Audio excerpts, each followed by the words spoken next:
lobby. Let's all go to the lobby. Lobby. Let's all go to the lobby to get ourselves a treat. Hello, horror hounds, and welcome to Now Slaying, an It Slays podcast production where we break down the latest and greatest in the world of horror. I'm your not-so-humble host, Colton. I'm Rowan. And today on the show, we're going to be discussing Opus, which was released March 14th, 2025, exclusively in theaters. Now, Rowan, Ayo Edebiri has been on the rise for the past couple of years, particularly for her work on The Bear. But were you excited to see her lead an A24 movie? And by extension, were you excited to check out Opus? Was I excited? Oh, geez. I feel like I'm going to get the hate mail now. Oh, no. So I've only seen the first season of The Bear. I really enjoyed it. I really liked it. I just haven't got around to watching the rest of it. But Ayo, is it Ayo? Yeah, Ayo. Ayo or Ayo? I'm not quite sure. Yeah, I don't know. I'll Google it while you're giving your thoughts. I am not her biggest fan. I don't know what it is. Oh. It's just like something rubs me the wrong way, and I don't know what it is yet. Because I get it. I know it. Like, she's kind of like a media darling whenever she's on like the red carpet anywhere. Everybody loves her. She didn't kill my grandmother. She didn't do anything personally to me. But yeah, like The Bear, she's like my least favorite part of The Bear. Every time she's on screen, I hate it. Which is, I guess, weird to say that I was kind of excited about this movie because of that. Just because. You're a hate watcher. Kinda. Well, it was just, I was like, okay, here's a movie. I mean, you and me, notoriously terrible TV show watchers. Oh, yeah. Yeah, I haven't seen all The Bear either. I think I literally made it probably like 90% of the way through season 2. I might have one episode left. I watched like the episode that everyone freaks out about. That's not the season finale. And then I was just like, okay, cool. That was a great episode. And I just never went back. So. Yeah, sounds like something I would do. So, her in a film, I'm like, all right, perfect. Then maybe this is how I need to see her for me to like her. So I was kind of excited about seeing this. And then obviously just kind of the rest of the cast in it, I was excited about. John Malkovich. I love John Malkovich. I don't know your opinions on him, but fantastic. Yeah, I mean, I certainly don't dislike him. It's always nice to see you in these movies sort of playing like odd and eccentric characters.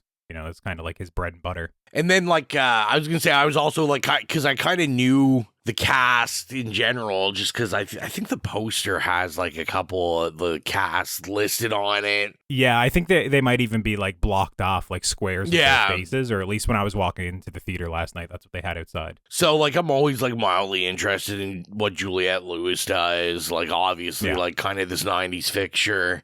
And then, just because he's kind of been on my mind recently, which is kind of weird, is Tony Hale. Kind of had me excited about this. I, being a massive Arrested Development fan, and this is so random, but the world has like Joe Rogan bros that just like watch Joe Rogan podcasts. I'm a David Cross bro. He has like a fantastic video podcast. If you're into like Bob Odenkirk or David Cross, obviously, they came up together. Like he has this very kind of like surreal, weird podcast, but Tony Hale is on it a lot. And they're like good friends, obviously, because they were both in Arrested Development. But I like literally without even being like, oh, I got to see Opus, watched an episode of this podcast with Tony Hale.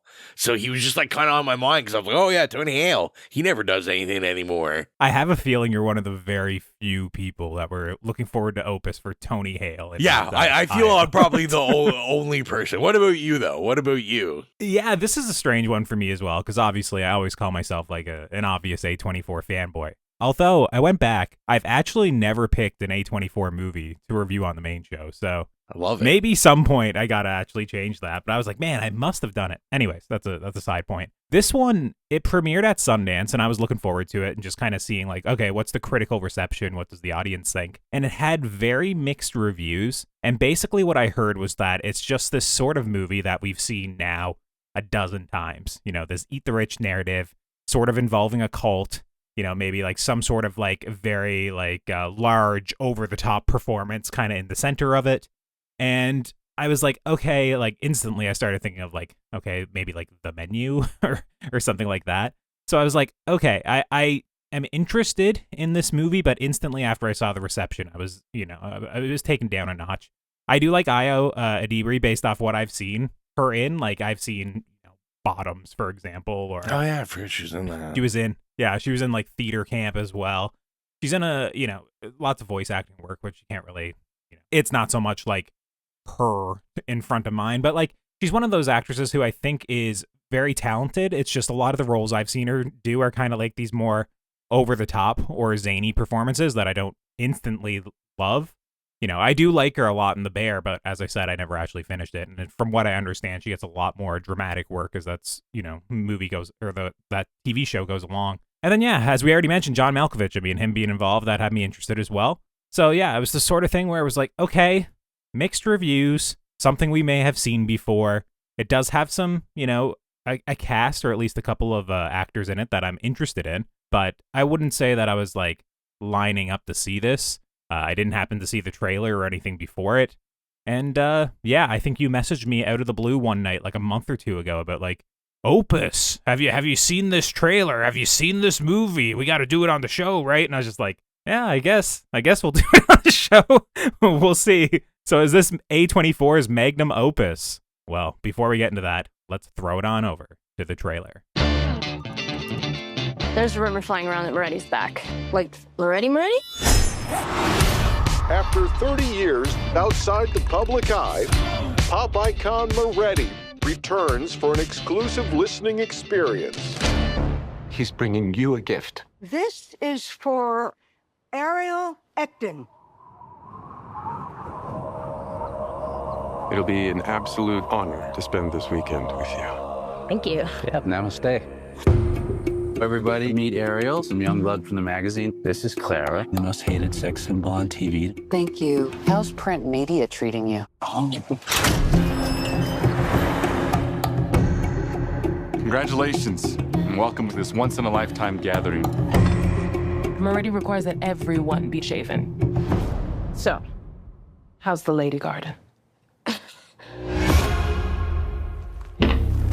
Mr. Moretti, we'll be playing the greatest album of modern times. Future times, all the times, really. And there is more to come. So much more. What is it that you guys do? Would you like to see? The crowd is upset. Upset that I'm not on stage. Is this not alarming to you? The back row's asleep. But the front row's ready to rage. Are you sure you haven't been drinking with us? Okay.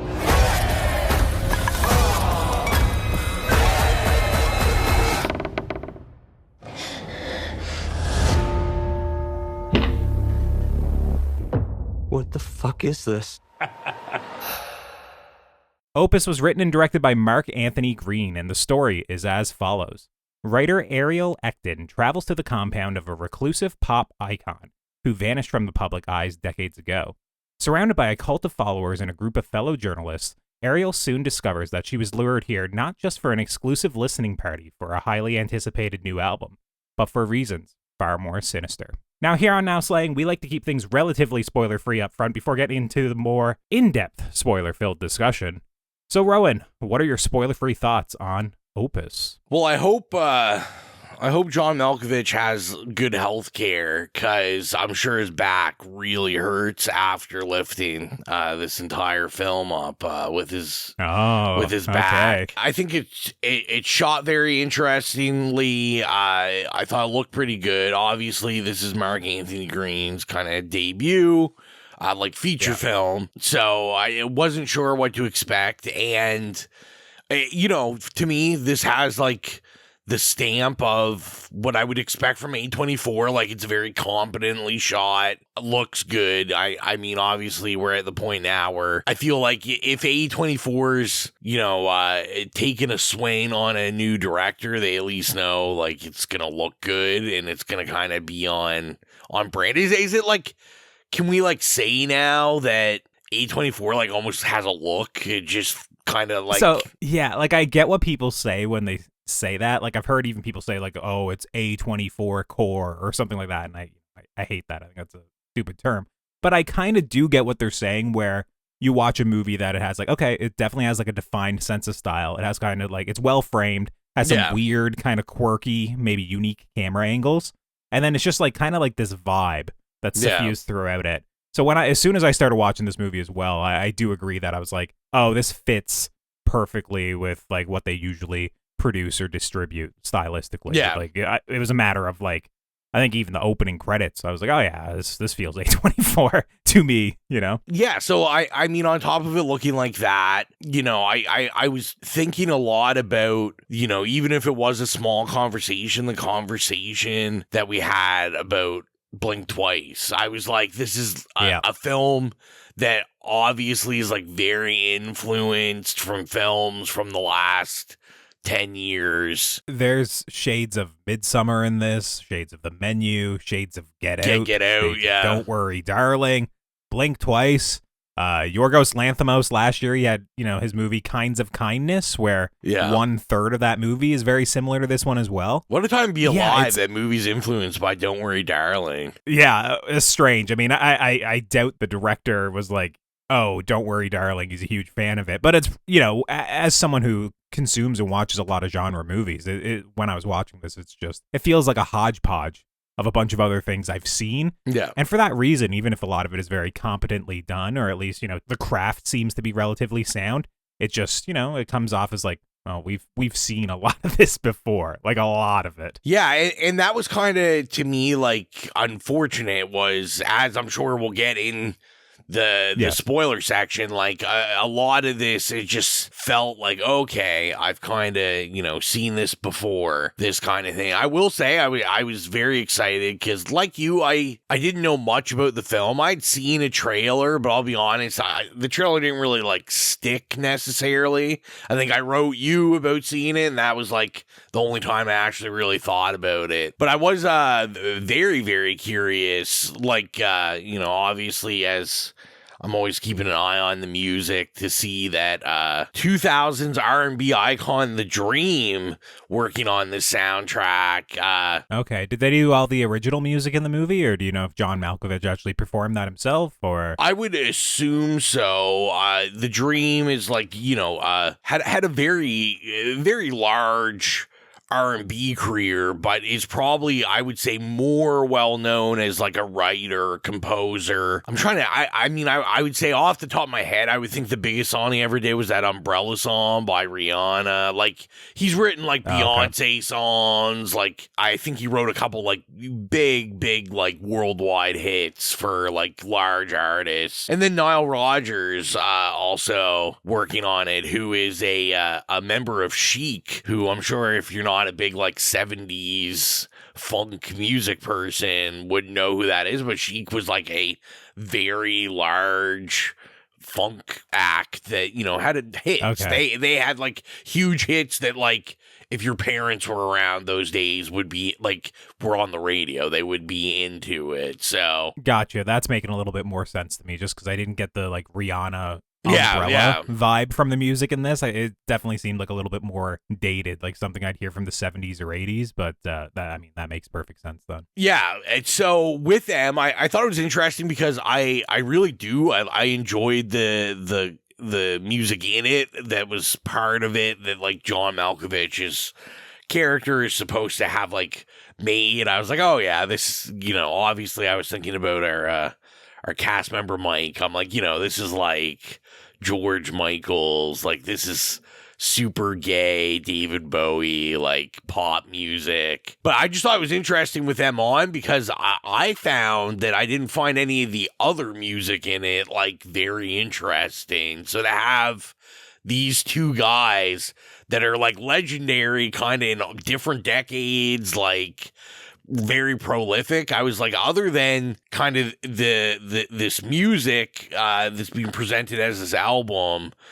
I was like, I didn't think any of the other music was really that great in it, like as the score, stuff like that. It wasn't like memorable. I can't even remember the score. Exactly. At all. So I was just like, oh, that's kind of disappointing. But yeah, I mean, like I said, really my first thoughts were just kind of, I feel like I've seen this before. It was good to see all the actors I was looking forward to. I didn't even mention the fact that when I went and saw this, I haven't talked about my theater experience yet. The fact that I was the only one there. I don't know.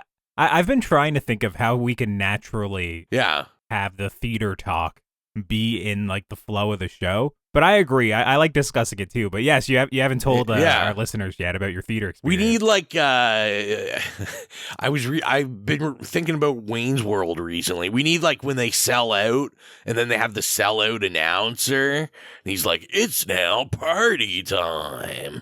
I think that's what we need. We need to get Cineplex as a sponsor. You know? Yeah, and theater talk presented by Cineplex. I'm sure they would love our theater talk. We're like, absolutely, these fucking idiots.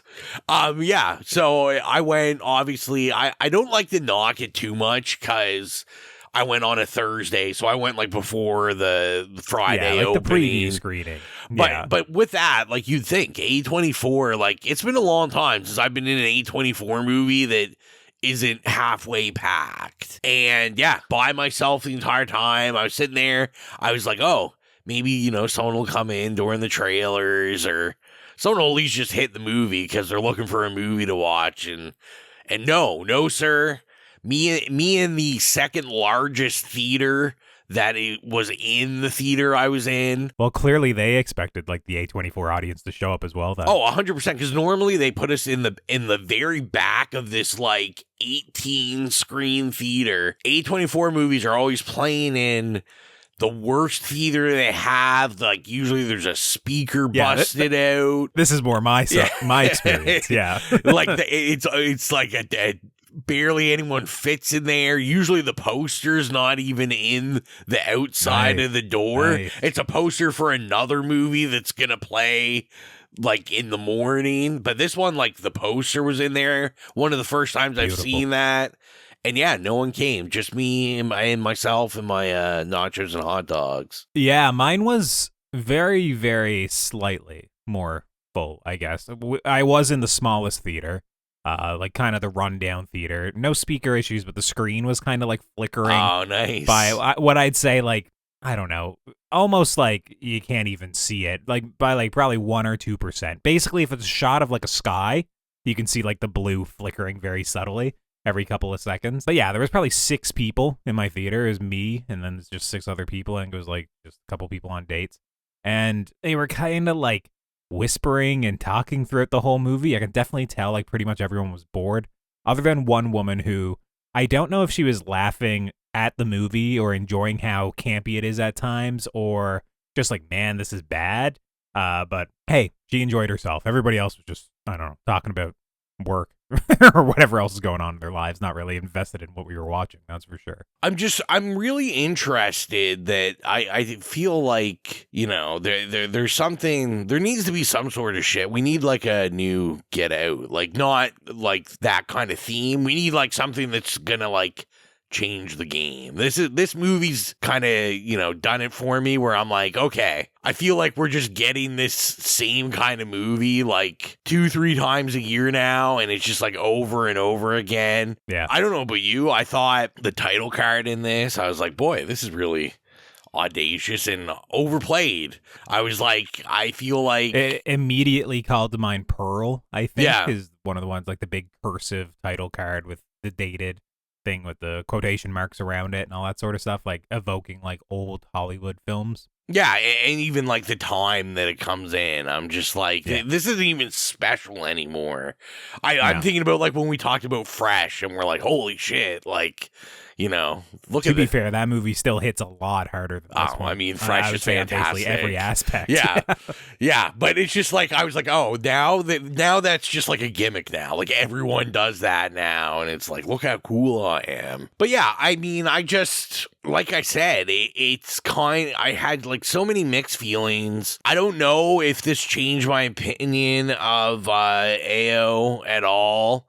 I kind of have this weird theory going now that Ayo has like market corrected Michael Cera, where I think Ayo just plays the same character all the time. Like there's just this like real like nervous energy. She kind of has like this like emo thing going, like, you know, she's not a emo nerd thing. Like just like emo's probably not the word, like normcore maybe. Like it's just like it's like very like nervous, nerdy energy. Yeah, she has that for sure. But yeah. I'm like, to me, this, you know, it's not even that I thought the acting job was bad, but I was like, this just seems like the Bear character or like anything I have seen her in. Like, I just feel like she gives me the exact same energy into everything. And you have seen Bottoms, right? Because she's like super over the top in that, isn't she? She is, but she still gives me that energy a bit. Oh, okay, like, all right. I just feel like she has this weird, like, typecast personality, and that's why I just keep thinking about Michael Cera. I'm like, where Michael Cera just made a living of playing the same character in anything he was in, and I'm like, I wonder if this is gonna happen with her. I give some thoughts. I will say, I guess to end off my rambling thoughts, I really did enjoy Amber Midthunder, though. Rowan, she does nothing in this movie.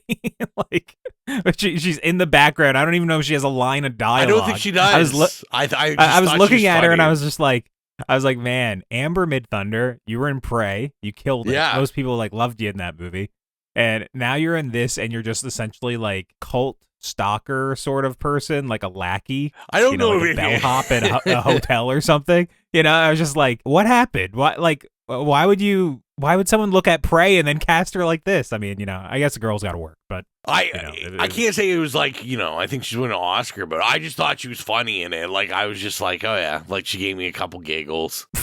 Okay.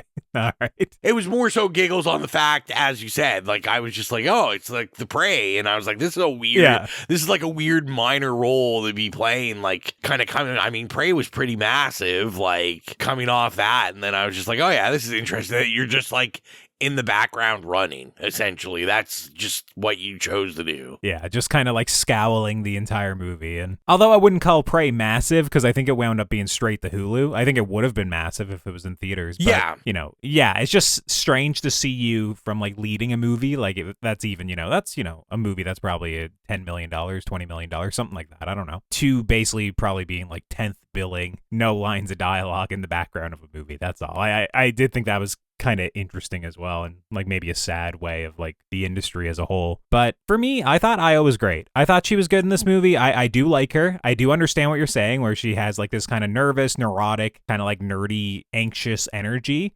I will say there are points in the movie at which she does have to like shed that, though. Like specifically, like there's stuff in the third act where the movie kind of changes and kind of rushes along towards its conclusion that I ultimately did like where it was going, just not necessarily how we got there or how quickly we got there. And as you said, John Malkovich in this movie, he's great as well. I didn't like the music at any point that he was performing, really. Like you said, it's like, you know, made by some iconic people or well-known people. It's just, for me, I just thought it didn't hit. This is the sort of movie that you should have marketed it with like, I don't know, a record of a single on the A24 shop, where the trailer has like this song featured. You're very much building it up as like, oh, it's the new release from Alfred Moretti, you know, the master of wiggle, you know, sort of shit. And it should have been like a bop, like 100%, like undeniably everyone's like, oh, this is a banger. And then, you know, all the A24 fanboys would buy the vinyl, you know, that sort of thing. I don't think we got there with what's in the movie, or at least I certainly didn't think anything was an earworm. even when they were talking about like, this is the best song of all time, the biggest song, everybody knows it. Everyone has a formative memory of when they first heard this. When they play the song, I was just like, okay, yeah, that is a piece of pop music, it's kind of like my perception of it. But yeah, I like those two characters, what they have to do. I do think that sometimes the story speeds along too quickly, or like the motivation for what they're doing isn't like correctly massaged or like kind of built up. But I do think they sell it. I think they are giving good performances.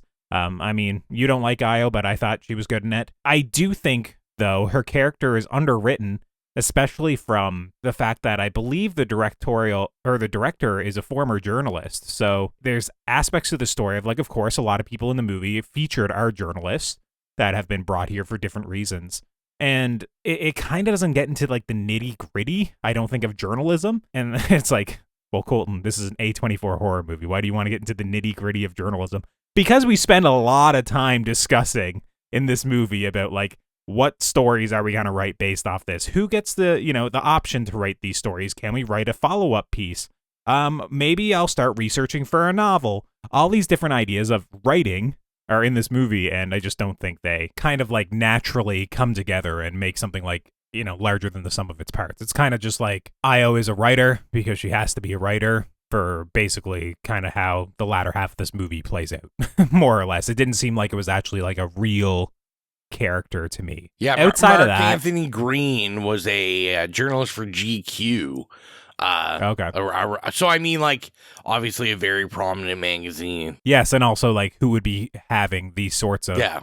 celebrities? You'd be covering people like this. So it is something that I feel like it should have offered a better peek behind the curtain, I guess, right? Like they say, like to write what you know. And that's not always explicitly like write about a early 30s guy on a horror podcast, but it's like, he knows what it feels like to be a journalist and interact with these people that probably have a god complex or like a cult of personality around them. And I just thought it would have made it feel a little bit more unique. Outside of that, I think a lot of what the movie's doing, it's not necessarily bad. It's the sort of thing that I can understand how it got sold and greenlit and, that the premise is sound. It's just like, it came out like 8 to 10 years too late. If this came out like shortly before Get Out, like a year or two before that, I think this would honestly be like, people would probably really like it because so much of this would feel novel. And, the aspects that I don't like, okay, some of this cult stuff is cool creatively, like some small aspects of it, but it doesn't really push it far enough to satisfy a horror audience. And then even like some of the other smaller pieces that felt novel, it doesn't add anything to now, like, what is this very well-trodden genre or type of movie to kind of like cement it as like a worthy new addition. Like nobody's gonna mention this over The Menu, in my opinion. Like no one's gonna be like, you gotta see Opus. You gotta see Opus.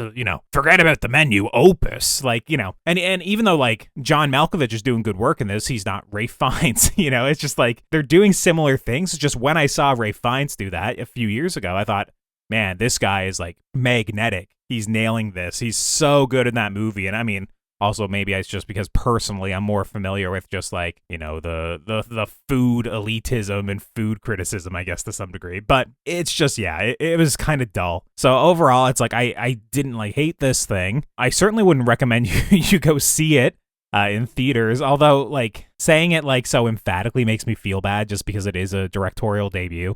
And I do think it shows some promise. It's just like as it stands, this is definitely lower tier A24 movies for me. And I think, like, more importantly for listeners of our podcast, they've seen one of these other, 7 or 8 movies I mentioned that has done this sort of thing before to greater effect. Rowan, would you recommend people check this one out in theaters or? Yeah, I'm kind of in the same boat. Like, I don't really think I would. I think, if you're listening to this podcast also, like, this is one of those films that I came out of and Rowan, Fraser, the one that, tries to do a mic and turn everything into a horror movie. I came out of this almost like, this is like kind of barely a horror movie. It's listed as a horror, but the horror is very small and very quaint in it. Like, there's not a lot, and I think the stuff that they're trying to make weird, like the menu get out-ish. It just doesn't really work for me. So then I'm like, oh, it's also failing on that end. And like you said, yeah, it is kind of sad where it's a directorial debut and you kind of want to be like, oh, you know, like, check it out. I want to come in here and be like, this is like a new Mimi Cave. I'm so excited. This was excellent. Can't wait to see what he does next, you know? But like you said, I mean, it's just that we've seen this so many times, and even something where I think about, like, you and me had a lot of the exact same conversations with like Blink Twice about like, oh, okay, you know, we've seen all this before, blah, blah, blah. But there was like such a director's vision in that, and like there was just such a perspective that it kind of like, even though maybe the film is down a little lower, like that brought it up a little bit just because like what Kravitz like brought to it, where this, I just didn't think the voice, like the directorial voice was like that strong in it for me to be like, oh yeah, like I can see you know, where this person might be heading, what they're gonna do.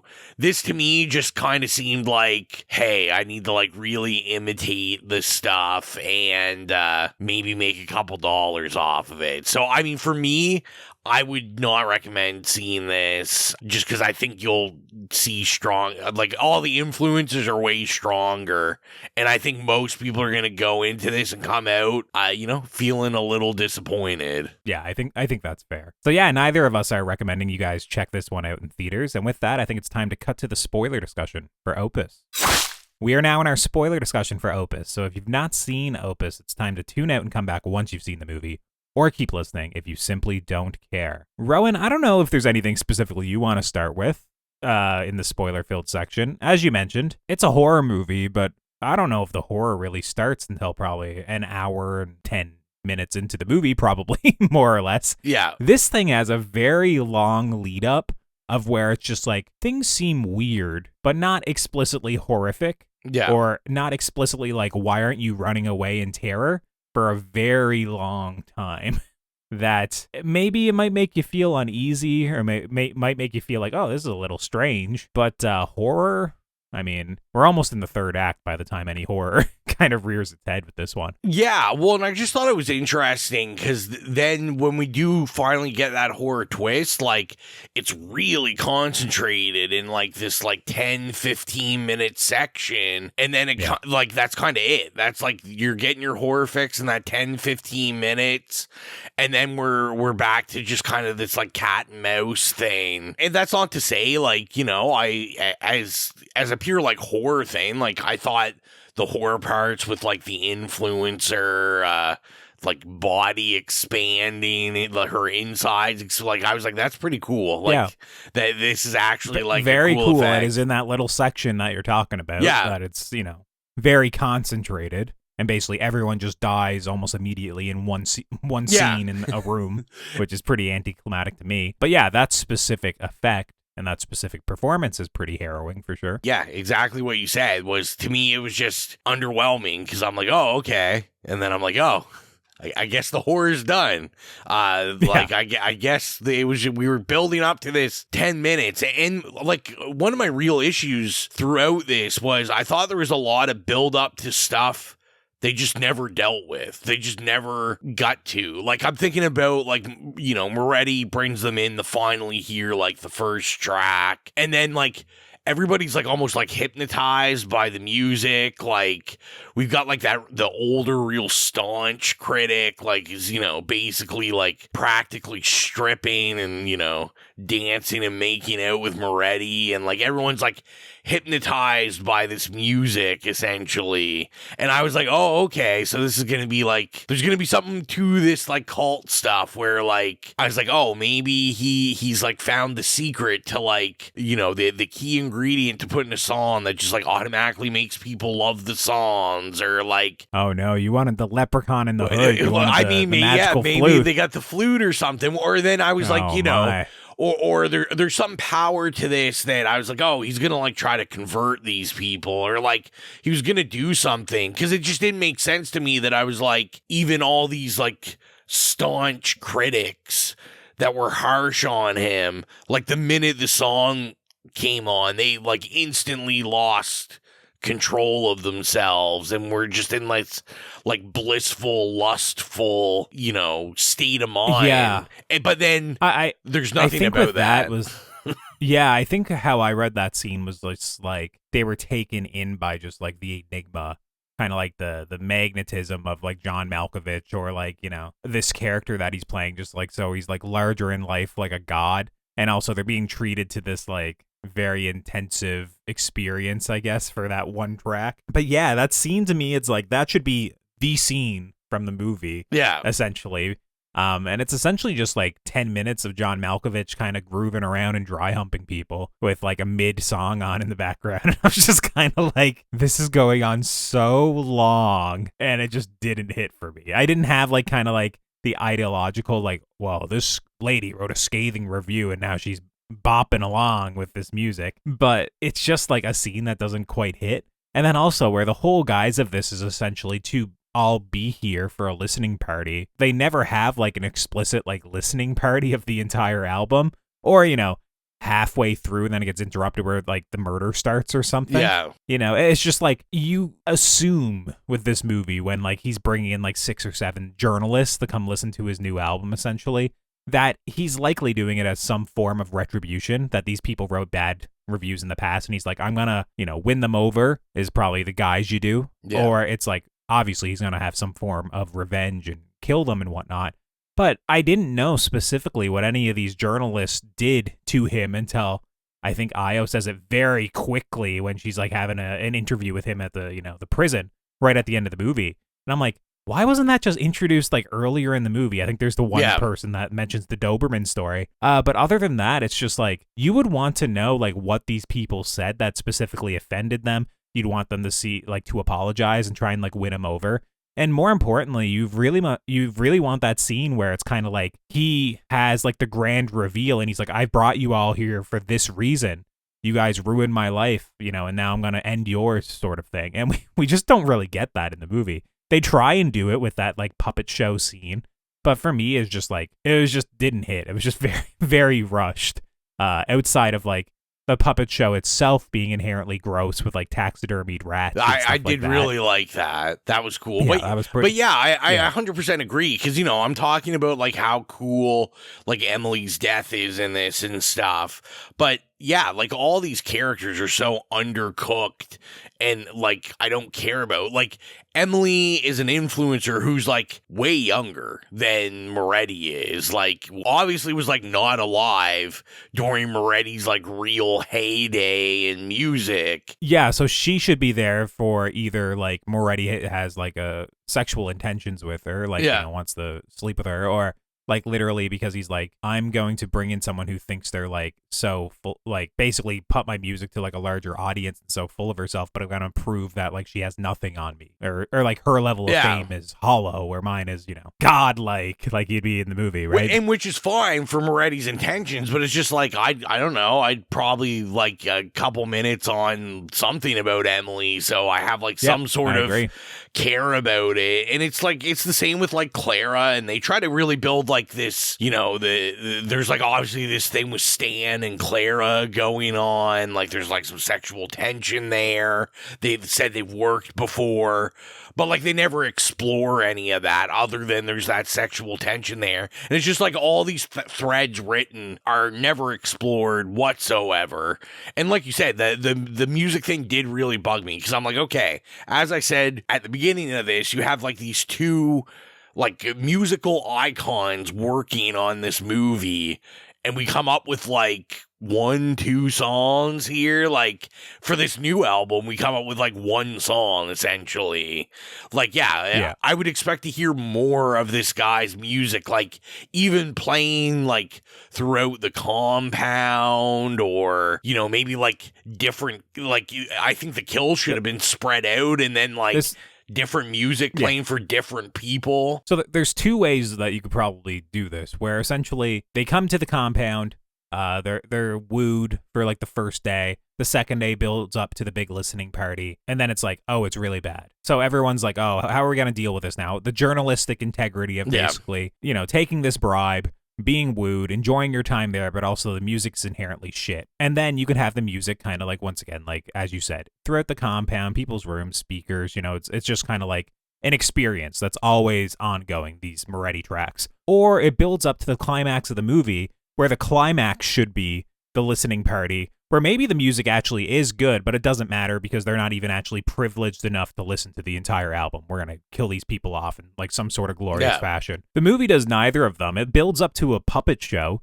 which, as we mentioned, it is kind of like garish and kind of gross. And, it's probably one of the few things in the movie that I was like, this makes me feel uncomfortable in a weird way, of just like taxidermied rats. And I'm like, those real rats? Are they real taxidermies? What is this? And it's, gross. But it's like, it's pretty anticlimactic to have like this grand reveal of Moretti around a puppet show that I do believe it's about like Billie Holiday or something. Like, but like for me, it's just kind of like, I don't really understand culturally like a lot of these pieces that they're pulling at. And it's just like, okay, yeah, I guess this means something symbolically.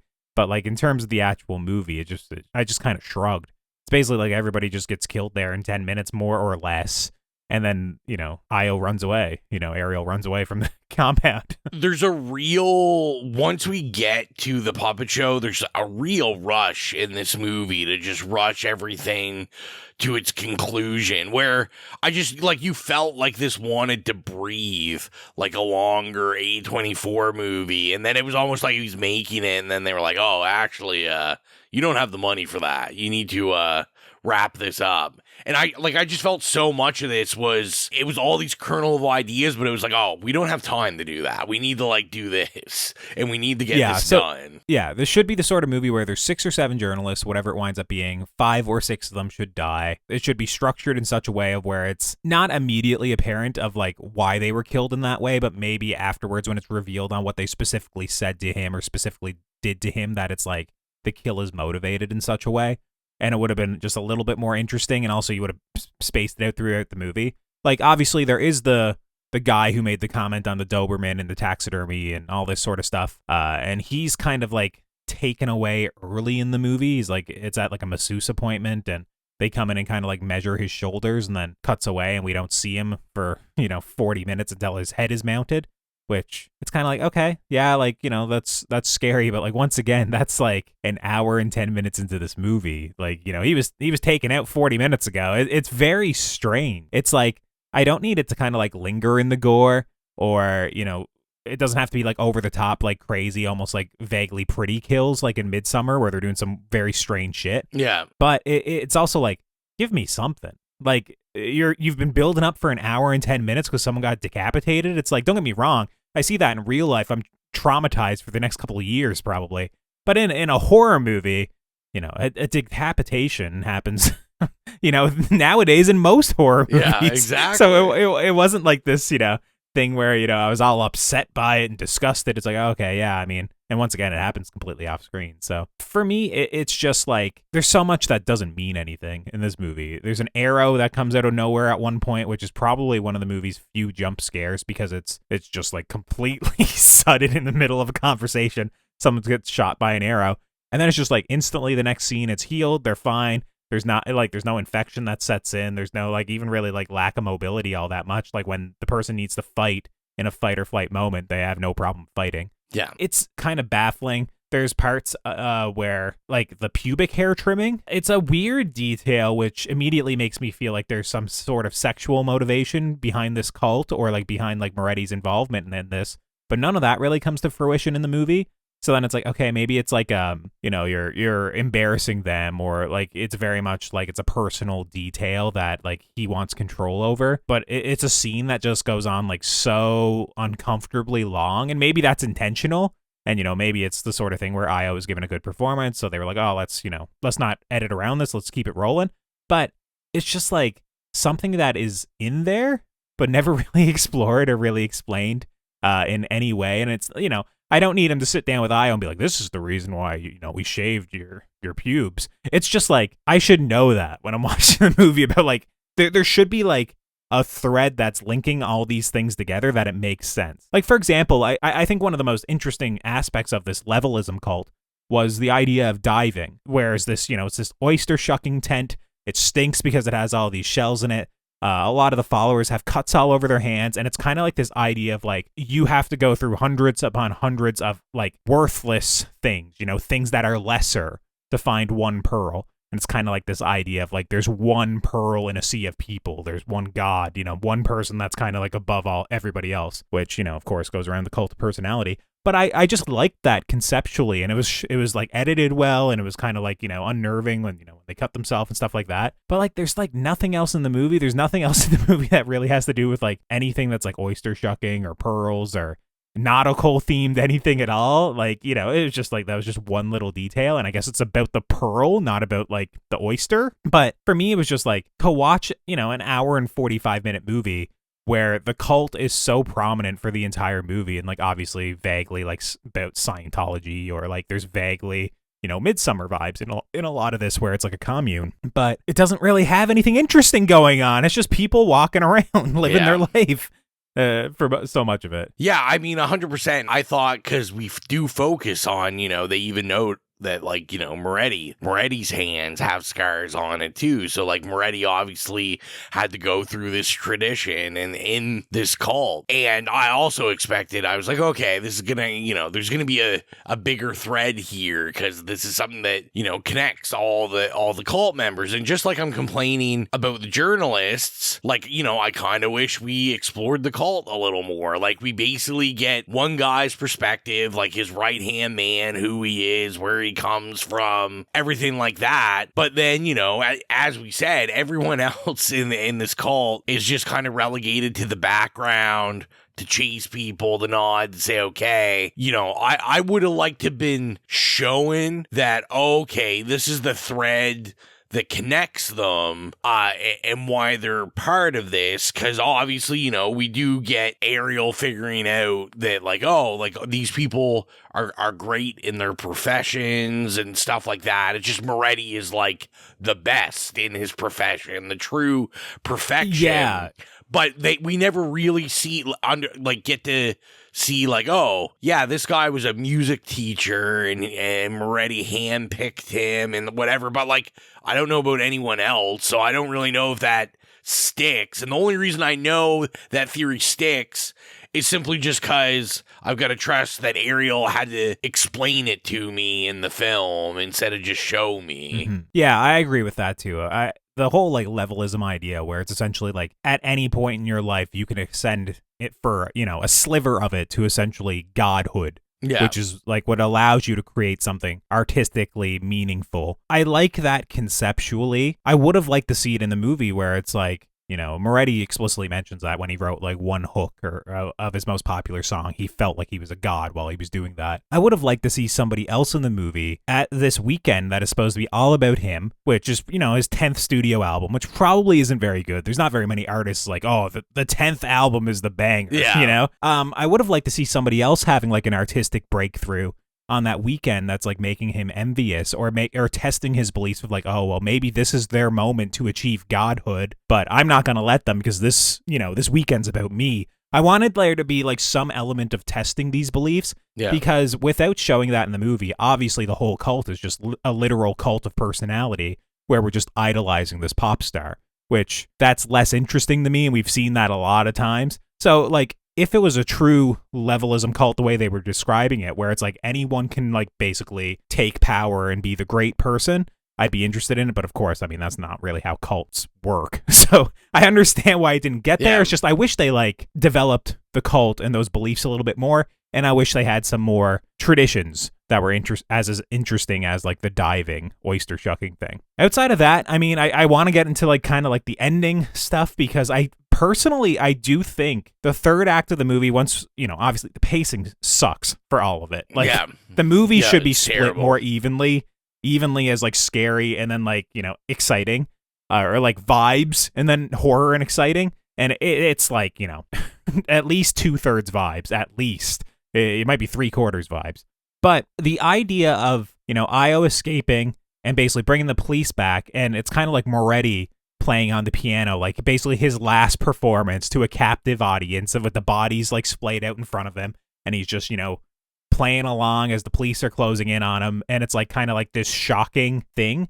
I would have loved for it to have been like, this is the final track of his album. Like throughout the movie, we got to hear like, 10 of the 11 tracks, and this is the final one. And this is like, he was building to this moment, and like basically this is his new listening party of the 5 or 6 people here. Because like the moment hit for me anyways, it's just there wasn't like, I didn't know what he was playing. I didn't know if it was meaningful. I didn't know, if I was supposed to have any sort of reaction to it. I liked it conceptually, but like once again, it's kind of underbaked, and that kind of goes on to the ultimate like ending portions of the movie where it skips ahead 2 years and basically shows that Ariel wrote like a tell-all book on this, and she was trying to get an interview with Moretti for a long time, but he kept rejecting the interview request, but she finally gets the go after the book has been released and it's a bestseller, to speak with him in like the penitentiary or the prison. And this scene, and this is a funny thing to compare it to, but it should be like the scene in The Dark Knight when he's talking to the Joker, or it should be like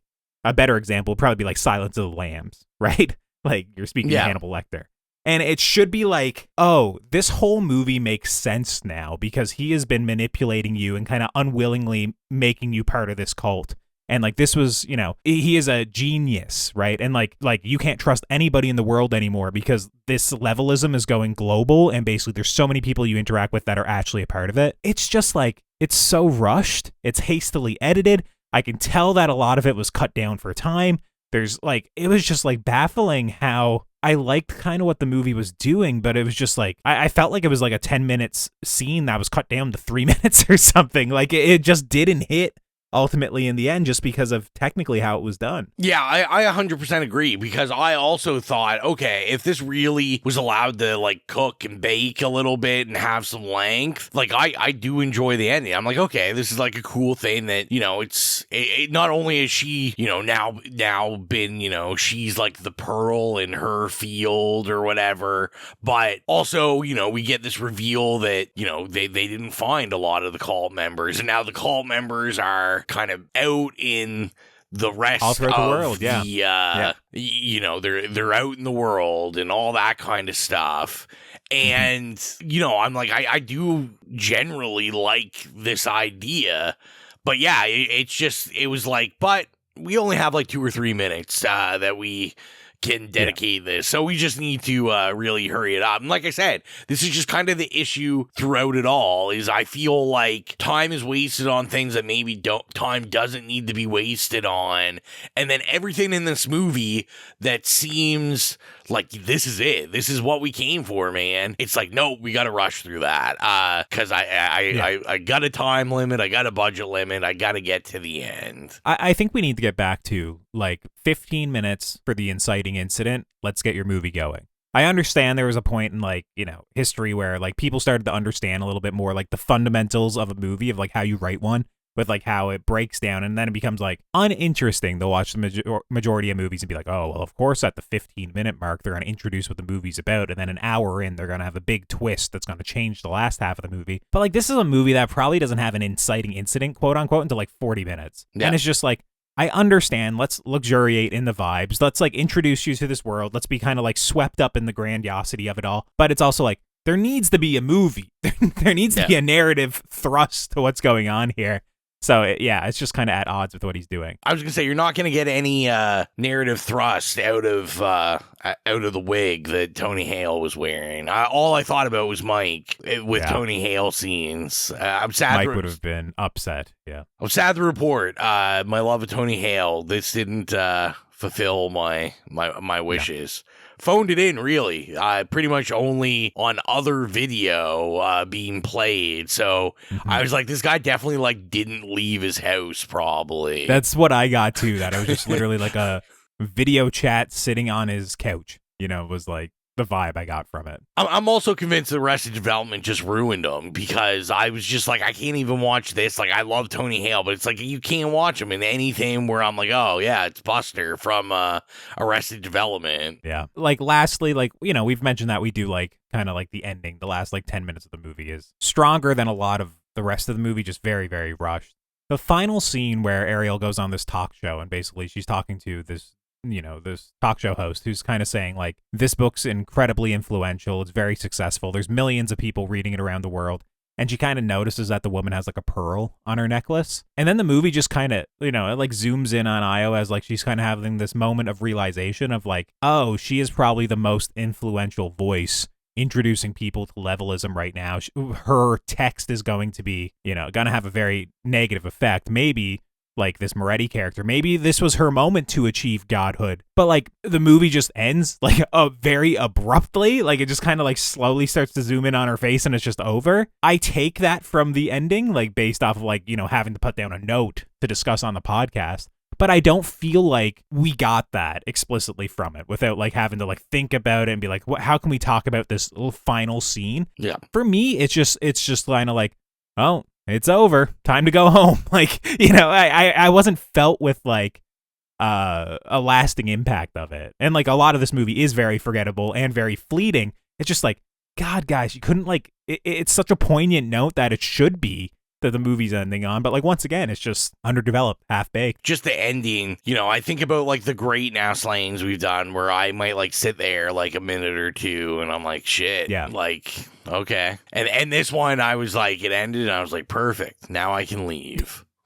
Yeah, this one ended and I was like, should I message Rowan and like we'd not even bother covering this on the show? It's barely a horror movie and I just wasted my time to a certain degree. But here we are for your listening enjoyment. So if you're new to the podcast, our review rubric is nay, okay, yay, or slay. So Rowan, what would you give Opus? This one's hard. This one, yeah. I'm gonna admit, is pretty hard. And you know what? I usually go off emotion. I'm gonna have to give it an A. I'm gonna have to give it an A. Wow. There's so badly did I want to give this an okay. And like I said, I really liked Malkovich's performance in it. All that stuff. There like some of the kill stuff was cool, but man, when this was done, I was like this really upset at how I was like, fuck this movie. Like this movie sucked. And for a movie I had no expectations, I was just like, yeah, like I just the feeling of disappointment, only an A will portray that disappointment. And like I said, it's a shame because I think it does look good. I think I didn't love Ayo in it, but she wasn't terrible for me in this. And I did like some of the performances, but overall as a movie, it was just a mess. And I was like, I was like pretty lenient for like Blink Twice. For myself, I was pretty lenient with like Don't Worry Darling. Like these movies that just really gave that Get Out energy and, building on the menu and Don't Worry Darling, all this stuff. But I'm just like, at some point enough's enough. Like we got the point. Unfortunately, in this case, Mark Anthony Green just coming in, I guess, on a bad day for me that I'm like, sorry, bud, I've seen enough of these movies that I'm not going to tap you on the back and tell you you're a good boy. Yeah.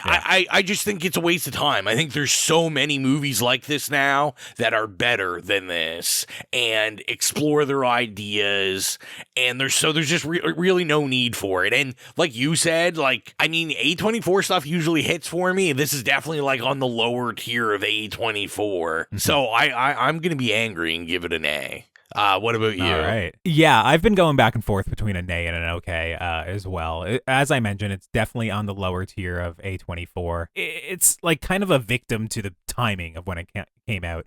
Obviously, I like Mark Anthony Green's like the technicals like shown behind the camera, like kind of like the idea of like what the next movie can be. I hope it's something a little bit more timely, something that doesn't feel like it's already 10 years old as soon as it comes out. But like, I think on the strength of the technicals, on how I did like Ayo as well as John Malkovich, and that the third act I think was way too rushed, but I did like some of those scenes. Like I genuinely think the piano scene with the people laid out is a very good idea, even if it's not like, once again, it's not fully developed to like fully hit and basically be like, this could be like literally an iconic scene, but it's just is not dealt with and given its due. So with all that rambling, I think I'm going to give it like the weakest of okays. But I do completely agree with you that it's lesser A24. It is kind of dull.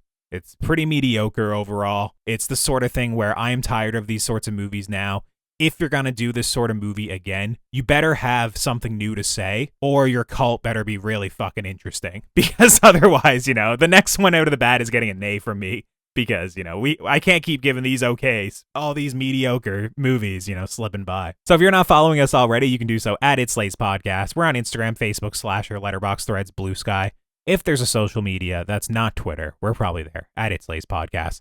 And if you want to help support the show financially, like our horror hounds, Holly, Nicholas, Mark, Steven, Dan, Brian, Trevor, and James, gain access to the Patreon exclusive show Stream Screams and get episodes of the main show 48 hours early. Be sure to head on over to patreon.com/itslayspodcast and choose whatever tier works best for you. Rowan, I assume they're going to release some sort of OST for this movie, or at least a couple of songs that are in it. Are you going to throw one of those on the playlist, or? Maybe, we'll see. I'll have to see how it hits again. Like I said, I wasn't as offended by the Moretti stuff as you were, but the more I'm away from this film, the more don't really remember it. So I'm like, how good is it really possibly? So I'll take a listen once that OST's out, but we'll see. But if I do put it up, you can find it on Spotify at the It Slays Podcast Horrific playlist. If you have any problems finding it, you can go to any of the social media that Colton just mentioned.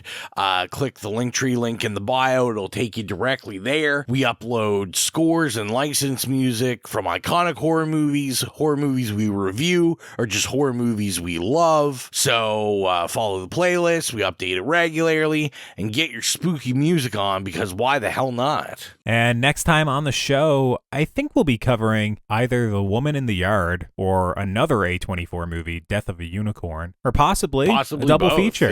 Yeah, we'll see. I don't know. We'll figure it out behind the scenes, but rest assured, we'll be back soon.